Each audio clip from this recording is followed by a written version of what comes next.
선후배 동료 여러분 반갑습니다. 건설 현장에서 안전 관리를 하다 보면 이런 생각 한 번쯤 해보셨을 겁니다. 위험성 평가, 이거 솔직히 서류 복붙하는 거 아닙니까? 저도 처음엔 그랬습니다. 오늘 이 시간에는 2025년에 발표된 최신 석사 논문을 바탕으로 소규모 현장의 현실적인 어려움과 우리가 정말 필요한 해결책이 무엇인지 솔직하게 팩트를 분해해보는 시간을 가져볼 겁니다. 서지원 산업안전랩에서 준비했습니다. 우리가 직면한 현실부터 제대로 봐야 합니다.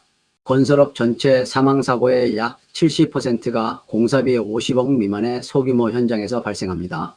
이상적으로는 유해위험 요인을 미리 찾아 재해를 막아야 하지만 현실은 어떻습니까? 인력과 예산 부족, 유동적 작업 구조 때문에 위험성 평가가 그저 서류상의 요식행위로 전락하는 경우가 태반이죠. 이처럼 소규모 현장은 사망사고의 큰 사각지대이자 딜레마를 안고 있습니다. 현장에서 위험성 평가가 제대로 작동하지 못하는 5가지 단계를 짚어봅시다. 첫째, 인식 부족으로 단순히 서류 채우는 일로만 여겨집니다. 둘째, 탁상 공론처럼 책상에서 전년도 서류 날짜만 바꾸는 형식적인 평가로 전락하죠. 셋째, 부실한 대책으로 근본 개선 없는 상투적인 문구만 반복됩니다. 넷째, 정보 단절로 평가서가 캐비닛에 보관되어 작업자는 내용을 모릅니다. 마지막은 인프라 한계로 50억 미만 현장의 예산, 인력 부족은 실질적인 평가를 더욱 어렵게 만듭니다. 여러분, 이런 생각 해본 적 많으실 겁니다. 애써 만든 위험성 평가서 정작 현장 작업자는 오늘 무슨 위험이 있는지 아무도 모른다니. 이게 바로 26년 차 건설 안전 기술사인 제가 현장에서 늘 느끼는 서류와 현장의 기가 막힌 엇박자입니다. 아무리 좋은 평가서라도 현장에 전달되지 않으면 무용지물이죠. 이 간극을 줄이는 것이 우리가 풀어야 할 가장 큰 숙제입니다. 그럼 우리보다 먼저 안전을 고민해온 선진국들은 어떻게 하고 있을까요? 미국은 자율 안전과 AI 예측에, 영국은 중소기업 맞춤형 모바일 툴킷에, 독일은 체계적 기술 지원과 강력한 노동자 참여에, 호주는 자율과 책임을 바탕으로 스마트 평가 도구를 활용합니다. 공통적으로 디지털 기술을 활용해 평가를 쉽게 만들고 작업자 참여를 중요하게 여기며 현장 실행력을 높이는 데 초점을 맞추고 있다는 점을 주목해 주세요. 방금 보신 선진국들의 사례에서 저는 2가지 핵심 공통점을 발견했습니다. 첫째는 디지털 툴 보급입니다. 스마트폰으로 쉽고 간편하게 평가하고 AI로 위험을 예측하는 거죠. 둘째는 진짜 근로자 참여입니다. 작업자가 직접 위험을 찾고 제보하는 현장 주도형 시스템입니다.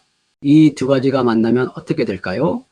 바로 현장 실행력 100%, 즉 문서에만 있는 안전이 아니라 행동으로 이어지는 안전 문화가 정착되는 겁니다. 이게 핵심입니다. 이제 실천 방안 첫 번째입니다. 탁상 교육에서 현장 맞춤형 교육으로의 변화입니다. 과거에는 법령만 읊거나 서류 작성법만 가르치는 일방적인 교육이 많았죠. 이제는 고소, 용접 등 고위험 공정 특화 실습이나 VR 시뮬레이션으로 작업자 시점의 위험을 직접 체험하게 해야 합니다. 나아가 위험을 찾아내는 작업자에게 인센티브를 줘서 주도적인 학습을 유도하는 것, 이것이 현장 실행력을 높이는 핵심입니다. 2번째 실천 방안은 나 홀로 평가에서 공동현장 평가로 전환하는 것입니다. 기존 안전관리자 혼자 서류 작업을 전담하는 방식에서 벗어나야 합니다. 대신 현장 작업조를 이끄는 안전 리더, 즉 직장이나 반장님께 평가 주도권을 부여하는 것이죠. 그분들이야말로 현장을 가장 잘 아는 분들이니까요. 또한 원청과 하청이 각자 평가하는 것이 아니라 도급 작업 공동 실시를 법제화해서 원하청이 함께 하나의 통합된 위험성 평가를 수행해야 현장의 위험을 빠짐없이 관리할 수 있습니다. 3번째는 모바일 접근성과 고위험 공정 통합입니다.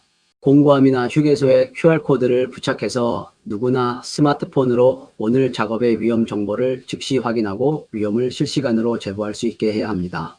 접근성이 핵심이죠. 더불어 단순히 산업 안전을 넘어 대형 참사로 직결되는 화재 소방 공정의 위험성 평가를 단일 시스템 내에 완전히 통합해야 합니다. 이렇게 되면 고위험 정보가 누락되지 않고 실시간으로 관리됩니다. 이제 결론입니다. 규제를 넘어선 자율적 안전문화 정착을 위해 3가지를 기억해 주세요. 첫째, 정부는 법적 강제와 처벌보다는 실행 가능한 디지털 지침과 맞춤형 기술 지원으로 전환해야 합니다. 둘째, 현장은 형식적인 문서 작성이 아닌 안전리더 기반의 근로자 참여형 평가로 시스템을 개편해야 합니다. 셋째, 소방 공정을 포함한 소규모 현장 맞춤형 스마트 평가 모델 등 지속적인 후속 연구와 보급이 필수적입니다. 이 모든 노력이 모여야 합니다. 다음 영상에 대한 예고입니다. 위험성 평가 정보가 작업허 가서나 아침 조회로 넘어가며 증발해버리는 것, 이게 중대재해의 진짜 원인입니다. RA 위험성 평가, PTW 작업허 가서 TBM 툴박스 미팅, 이 세 가지가 거미줄처럼 꽉 맞물려 돌아가는 현장 작동 시스템을 구축해야 합니다. 이 작동성을 완벽하게 꿰어내는 저의 새로운 논문을 다음 영상에서 자세히 다룰 예정이니 많은 기대 부탁드립니다. 후배 여러분, 여러분의 서류 작업은 결코 헛된 것이 아닙니다. 지금까지 해오신 노력들이 모여 결국 시스템은 현장을 중심으로 바뀌어가고 있습니다. 오늘 이 논문 리뷰가 여러분의 현장 업무에 작게나마 새로운 시각을 제공했기를 진심으로 바랍니다. 도움이 되셨다면 구독과 좋아요 부탁드립니다. 지금까지 서지원 산업안전랩이었습니다. 항상 안전하십시오.